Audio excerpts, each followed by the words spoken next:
चलो विद्यार्थी मित्रों,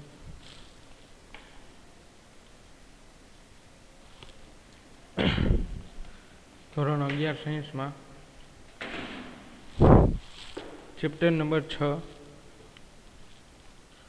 કાર્ય ઉર્જા અને પાવર.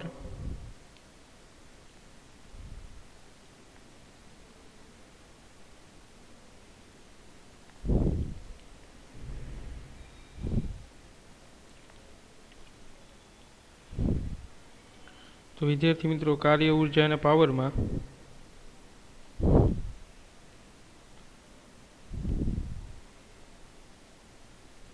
જોઈએ. લાસ્ટ ટાઈમ આપણે જે બધી થિયરી જોઈ છે, યાંત્રિક ઉર્જાનું સંરક્ષણ પરથી કુલ ઉર્જાનું સંરક્ષણ કે ગતિ ઉર્જાનું જ સ્થિતિ ઉર્જામાં રૂપાંતરણ થાય છે.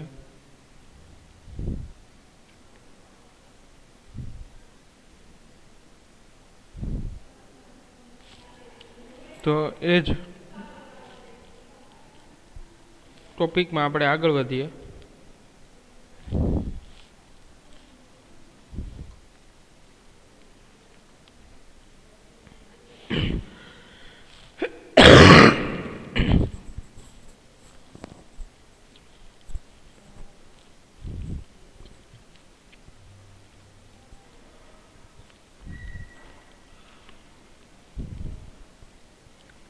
હવે ઉર્જાના જુદા જુદા સ્વરૂપો, ઘણા પ્રકારની ઉર્જા હોય છે.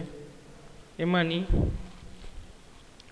બધી ઉષ્મા ઉર્જા, રાસાયણિક ઉર્જા, વિદ્યુત ઉર્જા, દળ અને ઉર્જા સમતુલ્ય, ન્યુક્લિયર ઉર્જા, તો આ બધી જુદી જુદી ઉર્જા જે છે એની આપણે વાત કરવાના છીએ વિદ્યાર્થી મિત્રો આજના ટોપિકમાં, કે ઉર્જાના જુદા જુદા સ્વરૂપો. એટલે એનર્જીના ઘણા બધા સોર્સિસ છે ઉર્જાના.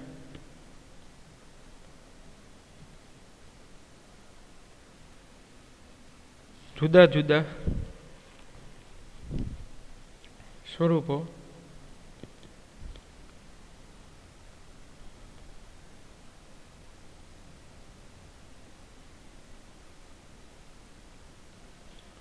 ઉર્જાના જુદા જુદા સ્વરૂપોમાં જો વિદ્યાર્થી મિત્રો, એમાંનું પહેલું છે એ ઉષ્મા ઉર્જા. ઉર્જાના જુદા જુદા સ્વરૂપો.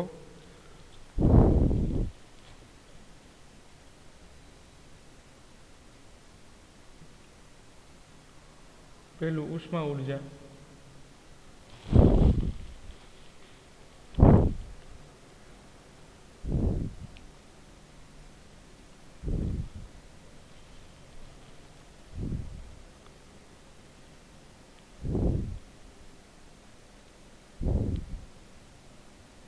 હવે આના માટે એક એક્ઝામ્પલ લેવું પડશે ઉષ્મા ઉર્જા સમજવા માટે. તો ઘર્ષણ બળ દ્વારા થતું કાર્ય એ અસંરક્ષી છે અને ઘર્ષણ બળ એ અસંરક્ષી છે. ઘર્ષણ બળ એ અસંરક્ષી બળ છે. ઘર્ષણ બળ એ અસંરક્ષી બળ છે. તથા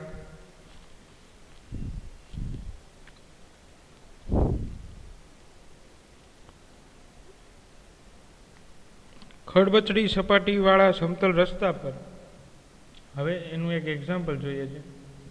ખડબચડી સપાટીવાળા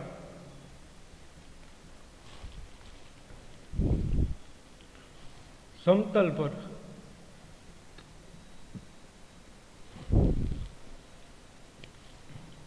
v જેટલા ઝડપથી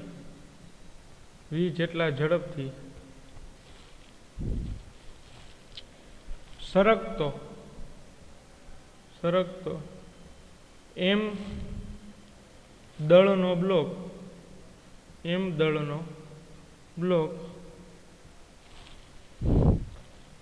x0 અંતર કાપીને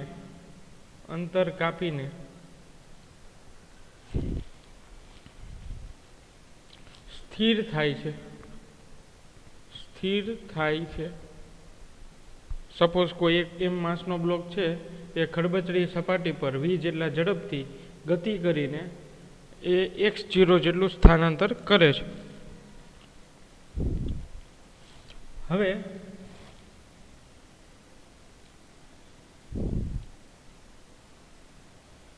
આનું એક અવલોકન કરીએ તો ગતિ ઊર્જા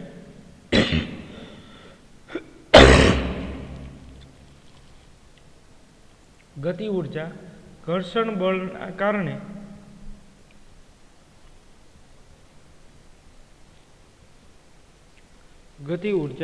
બળના કારણે વેડફાય છે.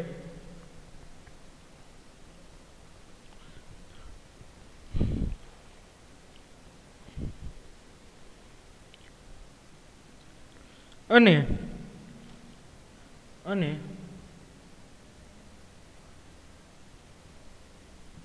ટેબલ પર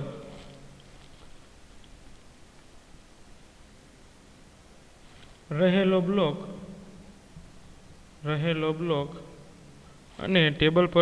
બ્લોક સરકતા ઘર્ષણ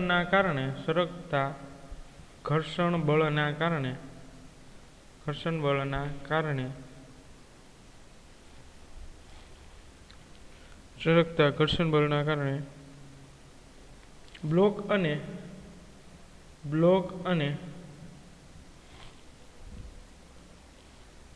ટેબલની આંતરિક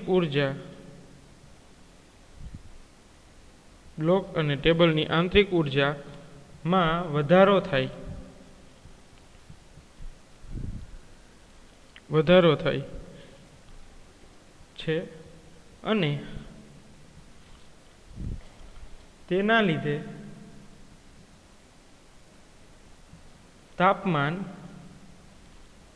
વધે છે. તો આ એક એક્ઝામ્પલ થયું કે ભાઈ ગતિ ઊર્જાનું ઉષ્મા ઊર્જામાં રૂપાંતરણ થાય છે. અને એ રૂપાંતરણ થવા માટે કયું બળ જરૂરી છે? ઘર્ષણ બળ જે છે એ મૂળભૂત છે. તો સમજાય વિદ્યાર્થી મિત્રો, ઉષ્મા ઊર્જા જે છે એ એમને ઉત્પન્ન થતી નથી. તો ઉષ્મા ઊર્જા એ ઘર્ષણના કારણે જોવા મળે છે કે ઘર્ષણ બળ છે એ પાછું અસંરક્ષી છે, કે પ્રારંભિક અને અંતિમ પર આધારિત ન હોય એવું. એક્ઝામ્પલ તરીકે તમને એક એક્ઝામ્પલ આપ્યું છે કે ખરબચડી સપાટીવાળા સમતલ પર v જેટલા ઝડપથી સરકતો m દળનો બ્લોક x જેટલું અંતર કાપીને સ્થિર થાય છે. અને ત્યારબાદ એ બ્લોકની ગતિ ઊર્જાનું ઘર્ષણ બળના કારણે અથવા તો ઘર્ષણના કારણે વેડફાય છે. એની એનર્જી છે, ગતિ ઊર્જા ઘટતી જાય છે. તો એ જે ગતિ ઊર્જા છે એનો ક્યાંક વ્યય થાય છે, કુલ ઊર્જાનો વ્યય થાય છે.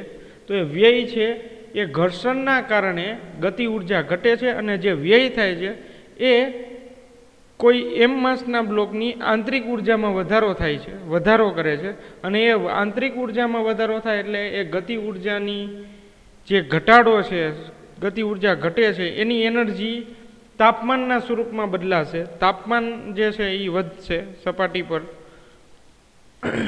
તો આ બેસ્ટ એક્ઝામ્પલ છે ઉષ્મા ઊર્જાનું. એટલે ઉષ્મા ઊર્જા ત્યાં જનરેટ થશે, ઉષ્મા ઊર્જા જોવા મળશે.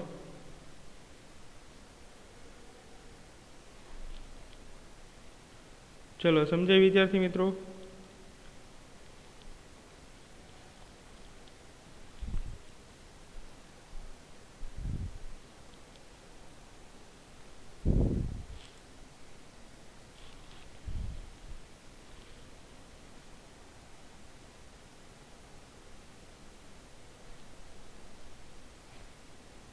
હજી બીજું પણ એક્ઝામ્પલ લઈએ કે ભાઈ શિયાળાની ઋતુ હોય એ દરમિયાન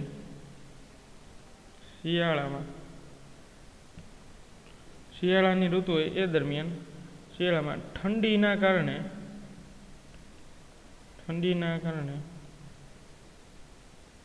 બે હાથને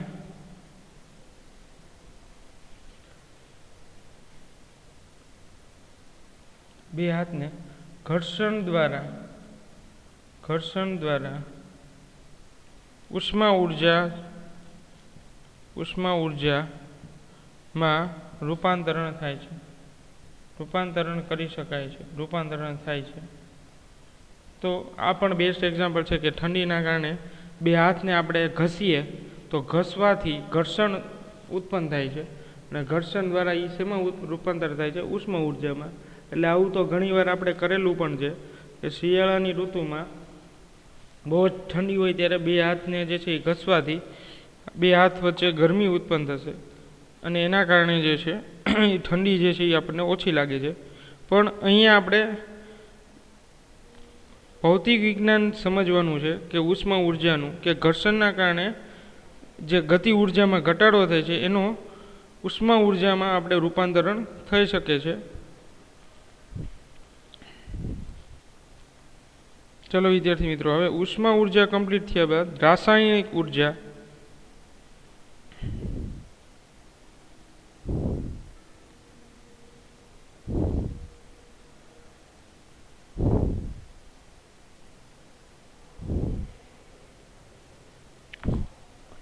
ચલો એક લાસ્ટ ઉર્જા જોઈ લઈએ, રાસાયણિક ઉર્જા.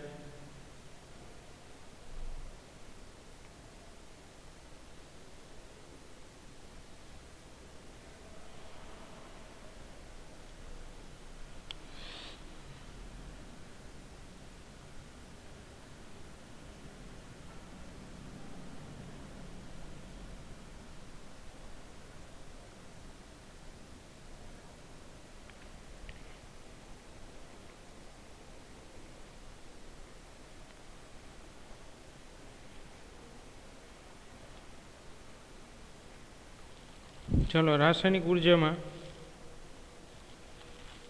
જોઈએ તો રાસાયણિક પ્રક્રિયામાં ભાગ લેતા જુદા જુદા અણુઓની બંધન ઉર્જા. રાસાયણિક બંધન ઉર્જા જે છે, જુદી જુદી બંધન ઉર્જાના કારણે રાસાયણિક ઉર્જા ઉત્પન્ન થાય છે અથવા તો એની ગતિના કારણે રાસાયણિક ઉર્જા ઉત્પન્ન થાય છે. તો જોઈએ કઈ રીતે રાસાયણિક ઉર્જા ઉત્પન્ન થાય છે. એનું એક્ઝામ્પલ જોઈએ. રાસાયણિક પ્રક્રિયામાં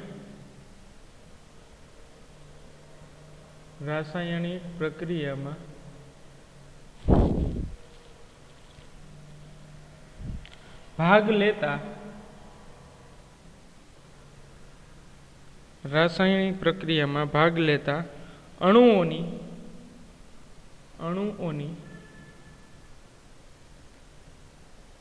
જુદી જુદી રાસાયણિક પ્રક્રિયામાં ભાગ લેતા અણુઓની જુદી જુદી બંધન ઉર્જાનો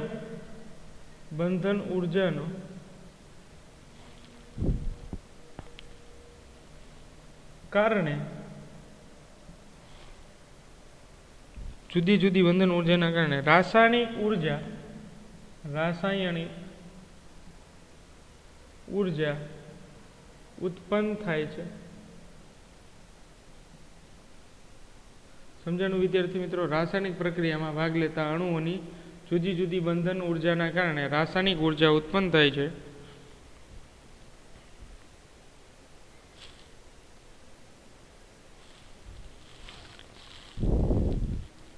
તથા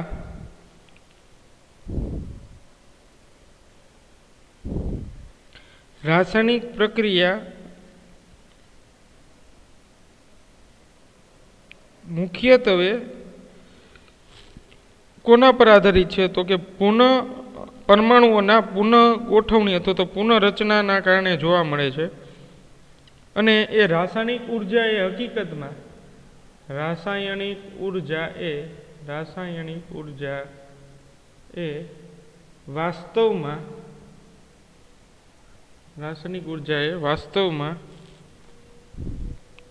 વિદ્યુત ચુંબકીય ઉર્જા છે. રાસાયણિક ઉર્જા એ વાસ્તવમાં વિદ્યુત ચુંબકીય ઉર્જા છે.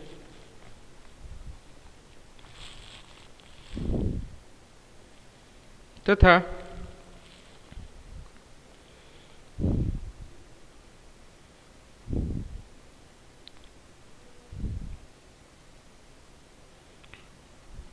એના બે પ્રકાર છે, ઉષ્માક્ષેપક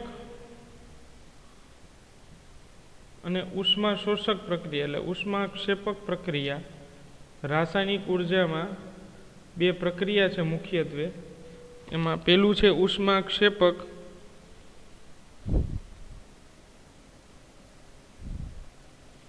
એની ડેફિનેશન કે જો પ્રક્રિયકની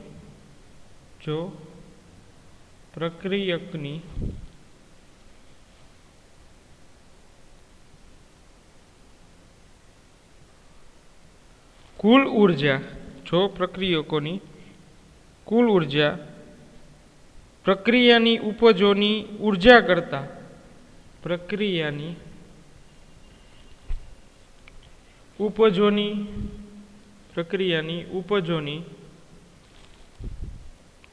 ઉર્જા કરતા વધારે હોય,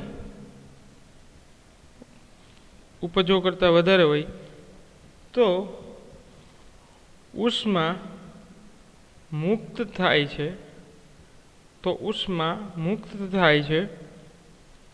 અને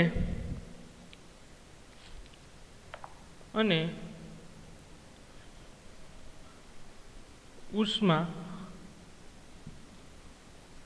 મુક્ત થતી પ્રક્રિયાઓને ઉષ્માક્ષેપક પ્રક્રિયાઓ કહે છે. ઉષ્માક્ષેપક પ્રક્રિયાઓ કહે છે.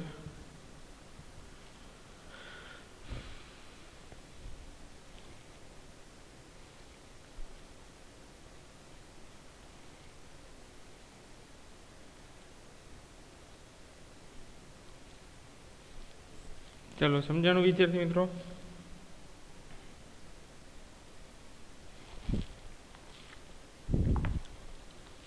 હવે આવશે ઉષ્મા શોષક પ્રક્રિયા.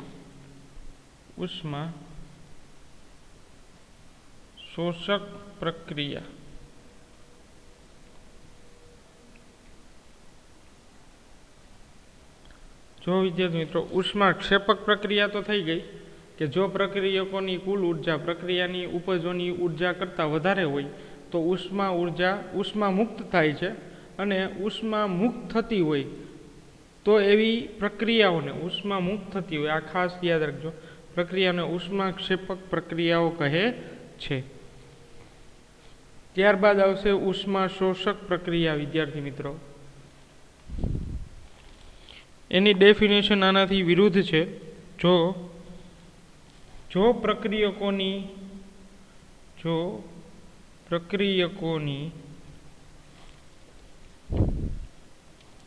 કુલ ઉર્જા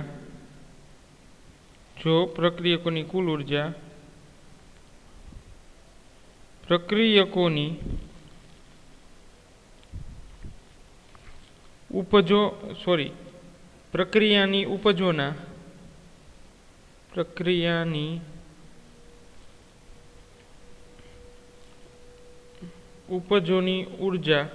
ઉપજોની ઉર્જા કરતા ઓછી હોય તો તેવી પ્રક્રિયાને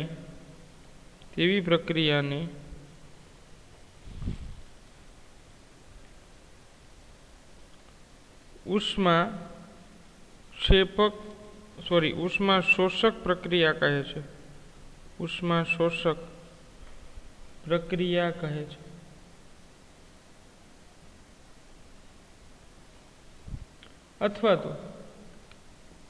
અથવા એમ પણ લખી શકાય કે જે પ્રક્રિયામાં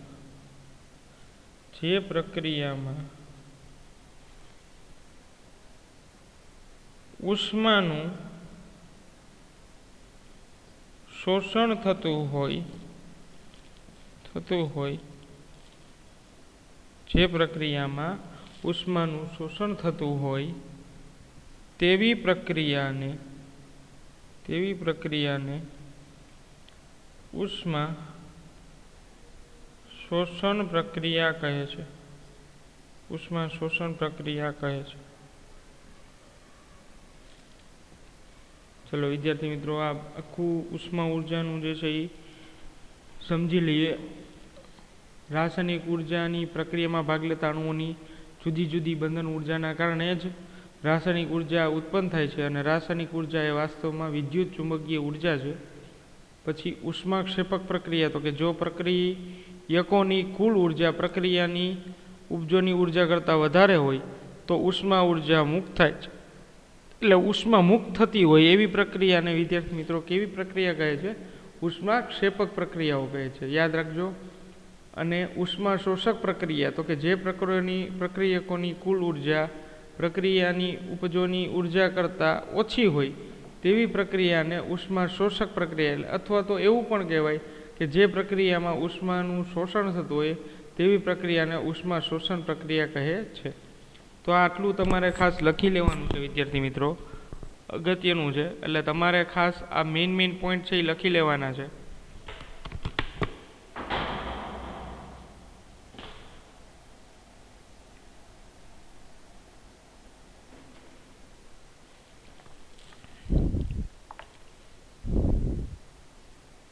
હવે આના એક બે એક્ઝામ્પલ જોઈએ રાસાયણિક માટે. હવે કોલસો એ કાર્બનનો બનેલો છે.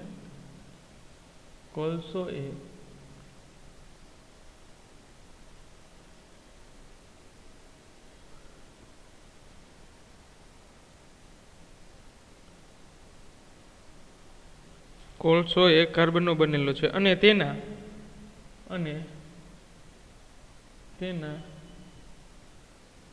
1 કિલોગ્રામ, એટલે કાર્બનના 1 કિલોગ્રામ દહનના પરિણામે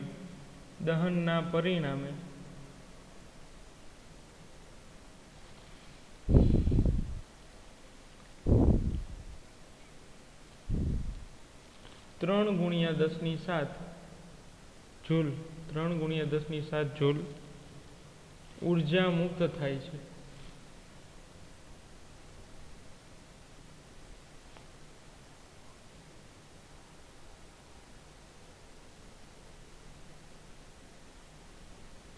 કોલસો એ કાર્બનનો બનેલો છે, અને તેના 1 કિલોગ્રામ દહનના પરિણામે 3 ગુણ્યા 10⁷ જૂલ ઉર્જા મુક્ત થાય છે.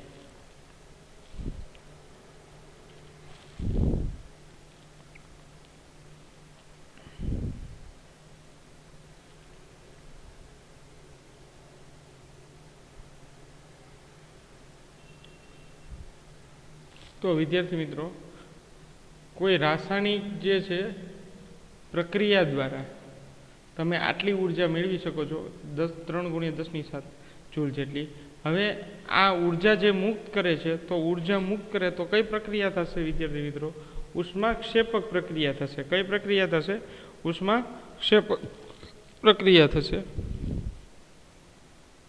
હવે ઉષ્માક્ષેપક પ્રક્રિયા, હવે આનો મેઇન બેનિફિટ શું થશે વિદ્યાર્થી મિત્રો? તો કે કોલસા દ્વારા પેલા જે છે ટ્રેન ચાલતી હતી, તો એ કોલસાના દહન દ્વારા જ ચાલતી હતી. તો એ જેટલી ઉષ્મા મુક્ત કરશે એમ ટ્રેન જે છે એટલી સ્પીડથી વધારે ચાલી શકશે. એટલે પહેલાં કોલસાથી ચાલતી ટ્રેન હતી. ત્યારબાદ કોલસાનું દહન થતું હોય એ દરમિયાન વિદ્યુત ઉર્જા પણ મળે છે, કારણ કે એ કોલસાનું દહન થાય સ્ટીમની અંદર, એ ટર્બાઇનને ફેરવશે, અને ટર્બાઇન દ્વારા તમે જાણો છો કે ટર્બાઇન ફરશે તો વિદ્યુત ઉર્જા મળે છે. એ સિમ્પલ બધા 12થમાં પણ તમારે આવશે. પછી ન્યુક્લિયર પ્રક્રિયામાં પણ દહન કરીને પણ એ ન્યુક્લિયર ઉર્જામાં આપણે વધારે સમજશું. પણ આટલું તમે સમજો વિદ્યાર્થી મિત્રો કે કોલસો જે છે એનું દહન થાય છે, અને દહન થતા દરમિયાન 3 ગુણ્યા 10⁷ જૂલ ઉષ્મા મુક્ત થાય છે. અને એ મુક્ત થતી ઉષ્મા દ્વારા જ આપણે કાર્ય મેળવી શકીએ છીએ. કોઈ પણ કાર્ય મેળવવું હોય તો એ મુક્ત થતી ઉષ્મા ઉર્જા પર આધારિત છે.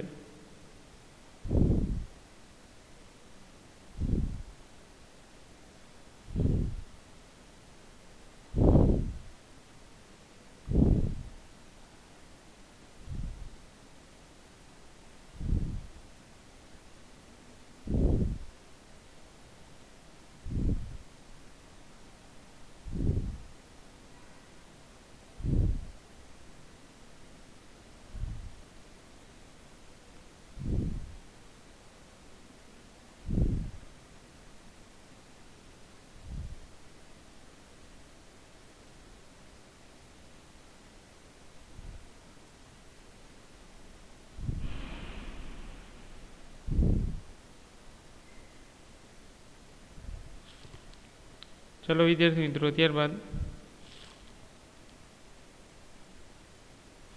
હવે તમે જાણતા હોય કે પાણીવાળી બેટરી એટલે કે બાઇકમાં અથવા તો ક્યાંક બહાર જે છે રેકડીઓ કે ગલ્લાવાળા જે છે એ નાની એવી બેટરી હોય, રાસાયણિક બેટરી, એનો ઉપયોગ કરતા હોય છે. તો એમાં પણ H2SO4ની જે સાંદ્રતા છે એ ઘટતી જાય છે અને ઘટીને એ પાણીમાં રૂપાંતરણ થાય છે અને એ ઉષ્મા ઉર્જા ઘટે છે. એ દરમિયાન ઉષ્મા ઉર્જા મુક્ત થાય છે, એટલે ઉષ્માક્ષેપક પ્રક્રિયા થાય અને ઉષ્મા ઉર્જા જે મુક્ત થાય છે એનો ઉપયોગ જે છે એ વિદ્યુત ઉર્જાના રૂપાંતરણમાં થાય છે. તો આ એનું બીજું એક્ઝામ્પલ થયું. એટલે ઘણા બધા આમાં તમારે પણ એક્ઝામ્પલ મને કહેવાના છે તમારી રીતે. રાસાયણિક ઉર્જાનું જે શોષણ થાય છે, દહન થાય છે અને દહન થવાથી જે ઉષ્મા ઉર્જા મળે છે એ, અથવા તો એના ઉપયોગો પણ તમારે લખીને મને મોકલવાના છે.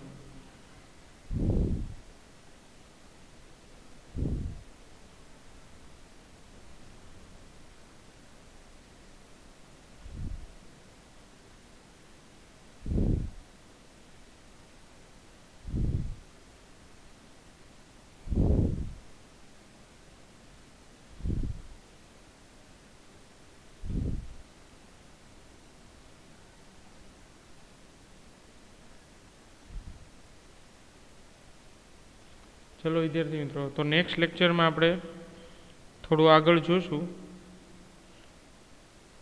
અને નેક્સ્ટ લેક્ચરમાં આપણે જોવાનું છે ન્યુક્લિયર ઉર્જા, પછી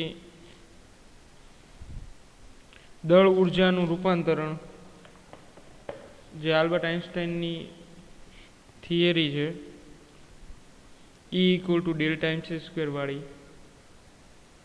તો આ બધું નોટ્સ છે એ વિદ્યાર્થી મિત્રો તમારે આરામથી મારી ફેસબુકમાં કમ્પ્લીટ કરવાની છે અને ખાસ તમારે તમારી રીતે વિચારીને 2 થી 4 એવા એક્ઝામ્પલ આપવાના છે કે જેમાં જે રાસાયણિક ઉર્જાના એક્ઝામ્પલ પૂરા પડતા હોય અથવા તો એ એક્ઝામ્પલ આવી જતા હોય.